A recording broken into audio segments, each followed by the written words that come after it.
જો મીરાબાઈનો ભાવ એવો હતો તો મારો પ્રશ્ન બીજો મીરાબાઈનો ભાવ એવો હતો ને તો એની સુરતા એની સાથે લાગી કૃષ્ણ એટલે એનો બીજો ભાવ થયો કે મારાથી બીજો કૃષ્ણ પૂછે આવો બીજો ભાવ ત્યારે જ્ઞાની માણસને એની જે સુરતા છે એ પોતાના સ્વરૂપને જ જોવે, પોતાના જ્ઞાન એના પોતાને જ જોવે, પોતાને જ નક્કી કરે કે હું કોણ છું, તો એ તરફ એ હોય. એક તો ભક્તિ માર્ગ છે, એક યોગ માર્ગ છે, એક જ્ઞાન માર્ગ છે, 3 માર્ગ છે. તો એ 3 માર્ગની અંદર જે છે ને જે ભાવે એ કરે, એમાં ના નહીં આપે. પણ એક વસ્તુ તમને કહી દઉં કે જો સાવ આપણે એમ કે ભક્તિ ભાવ કરીએ તો પેલો ભાવ એવો થાય આપણે કે ઓને માનવું, ઓને માનવું, ઓને માનવું, ઓને માનવું, બધાને માનવાની ઈચ્છા થાય આપણે. દરેકમાં ઓને પકડવાનું, દરેક ઓને પકડવાનું, દરેક ઓને પકડવાનું એવી ઈચ્છા થાય આપણે. પછી બીજો માર્ગ એવો છે કે મારે જોવું છે કે કંઈક આ ભગવાન કેવું છે અને એના માટે હું સાધના કરું, યોગ કરું, તો 5 તત્વોના રંગ આપણને દેખાય એટલે આપણને એમ કે જો મને કંઈક દેખાય, આ લાલ છે, આ પીળો છે, ને આવો છે, ને આવું બધું થાય તો એને અટકી જાય. ત્યાર પછી તમારું જ્ઞાન છે તો જ્ઞાનમાં તો સ્વની પ્રાપ્તિ છે. તમારા સ્વને જો તમે ઓળખી લો અને સમજી લો તો તમારે ક્યાંય આવું જવાનું છે જ નહીં, આવન જાણ તમારું છે જ નહીં. તમે કાયમ નિત્ય છો, અટલ છો, અવિચલ છો. પણ આપણને ખ્યાલ નથી. આપણને તો એમ કે છે મરી જાય છે આપણે અને વયા જાય છે. અરે જે વસ્તુ આવે છે જાય છે એ જાય છે ને. પણ મારો વાલો છે એ કોઈ દિવસ ક્યાંય ગયો જ નથી. એ છે ને છે. જ્યારે આપણે આ જ્ઞાનથી આવું જ્ઞાન પડે ત્યારે આપણને ખ્યાલ પડે તો એ સુરતા છે ને સત્ય સંબંધમાં આવી. હવે સત્ય સંબંધ કયો છે કે આ હું બોલું છું એ સત્ય સંબંધ નથી. કારણ કે એ તો આ બે હોઠ હાલે અને જીભ હાલે ત્યારે બોલે અને એમાંથી આવે ને ત્યારે ઓળો આને કોઈ જરૂર નથી એવો સત્ય સંબંધ છે કે જેને સંતો વચન કહે છે, સતનામ કહે છે, પછી સત્સંબંધ કહે છે.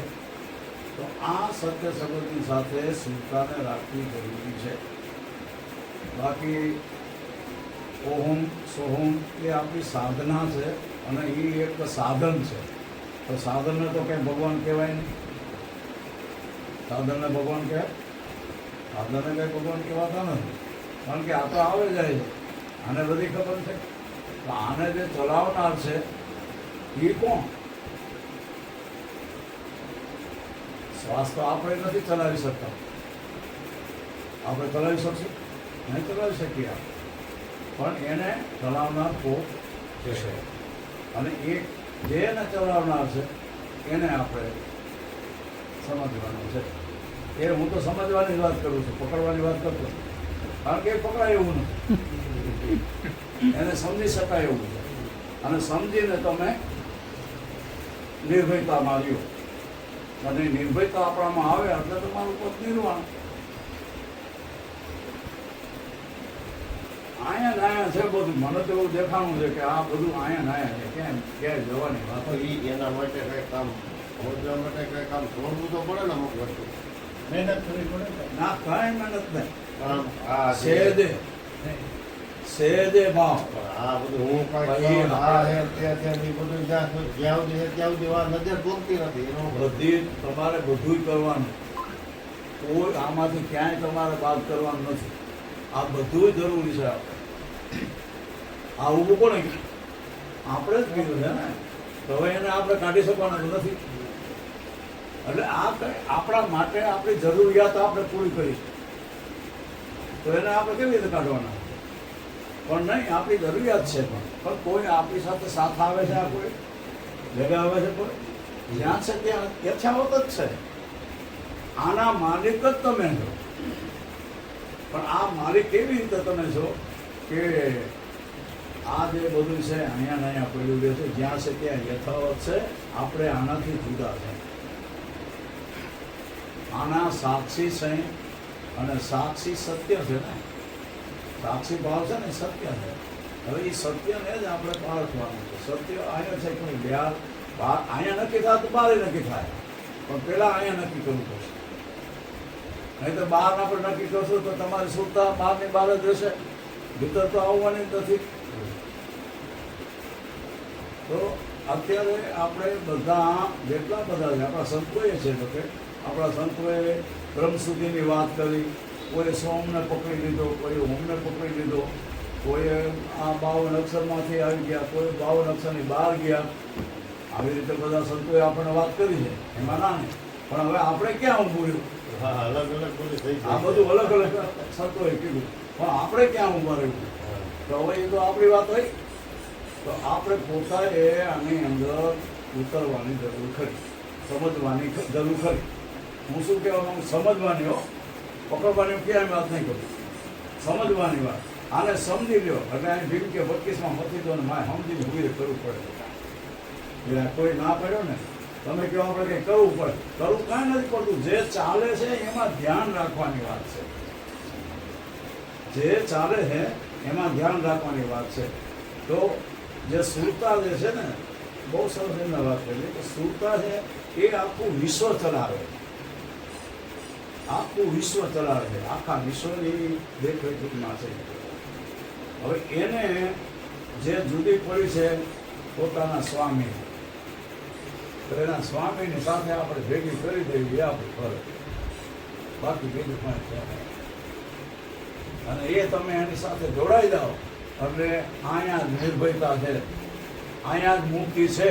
બાકી કોઈ પાણી પાઈ દે કે ગળામાં નાખી દે પાણી, મંત્ર બોલી નાખે, એમાં ક્યાંય મુક્તિ નથી.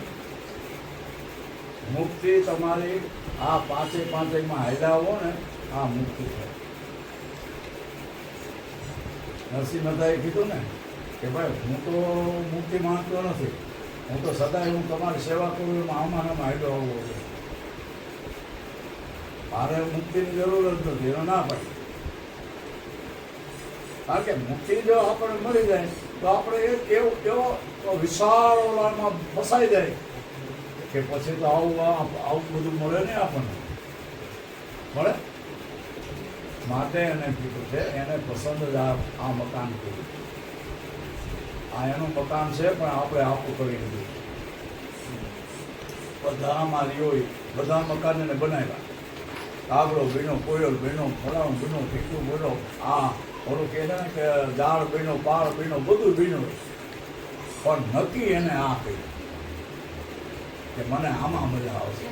એટલે આ ઘર એનું છે અને એના ઘરમાં એ પોતે.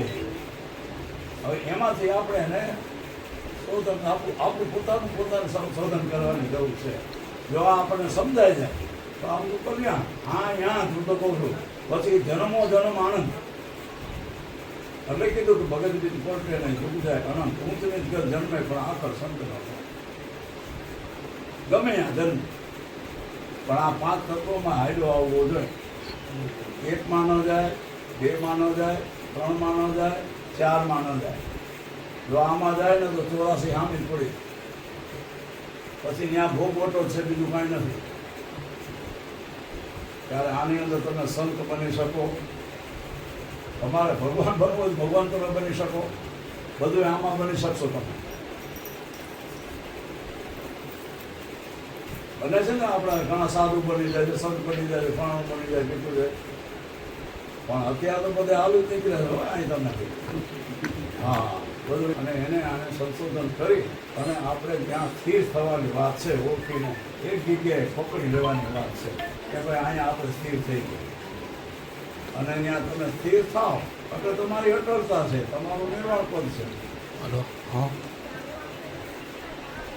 ત્યારે આ તો આવે જાય છે, શરીર છે આવે જાય છે. જન્મે મરે તો શું શરીર, આનો જન્મ થાય, આ શું થાય. પણ ઓલો મારવાળાનો કોઈ જન્મે નથી થયો. એ સબ કોઈ આવે જય ભગવાન બાપુ. જય ભગવાન. જય ગુરુ મહારાજ જય ગુરુ. જય ગુરુ. હા, જોણિયાથી સબ કોઈ આવે અજોણિય જન્મો આ મારા મારા ભાઈ